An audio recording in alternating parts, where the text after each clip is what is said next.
What I'm trying to do is basically the reset button, being able to just get everything fixed. I would honestly say this is probably going to be one of my best seasons. Bigger, stronger, faster. This is my time. That's all. Mike Tannenbaum, what do you see for Beckham this year? Yeah, I think he's going to play a lot better this year, and it has nothing to do with him.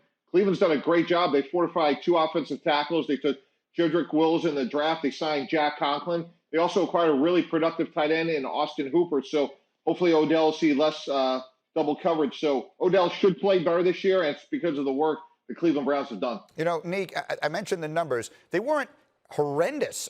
Sometimes I think we think that Odell did nothing last year, but they're not what we're accustomed to seeing from a guy like him. If he does have a huge year, if Mike is right, if the offensive line changes work, if the new coaching staff works, and if Odell does sort of rebound to the form that we're accustomed to, which is to be right there as good a receiver as there is in the league, are the Browns a playoff team this year? Yeah, I don't think that they are a playoff team necessarily. That division is going to be really tough. They got 2 really, really good defenses in the Ravens and the Steelers.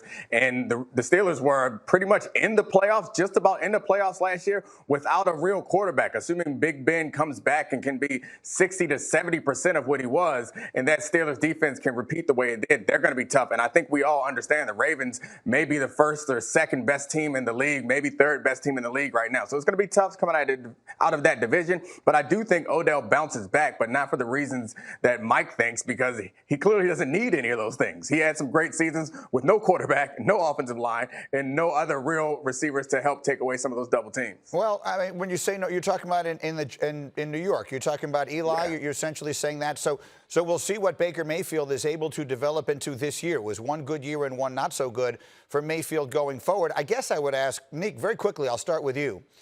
Last year, it felt like one of the things that worked against the Browns were the expectations. They went from terrible to decent, and then we expect them to go to, like, you know, Super Bowl-esque kind of stuff. What are reasonable expectations for them? If they're not a playoff team, what would constitute a success? Yeah, I mean, I think playoffs is a reasonable expectation for them in that building. I just personally wouldn't bet on it. I do think some improvement and being consistent is what's most important, because if you remember, they had that outstanding game against the Ravens in Baltimore. That's what we thought was the turning point earlier in their season. So they were capable of reaching those highs. The Ravens were, like I mentioned, maybe the best team in the league last year. Or not maybe, they were absolutely the best team in the league last year, and they got blown out by the Browns. So if they can put those type of games together, maybe they don't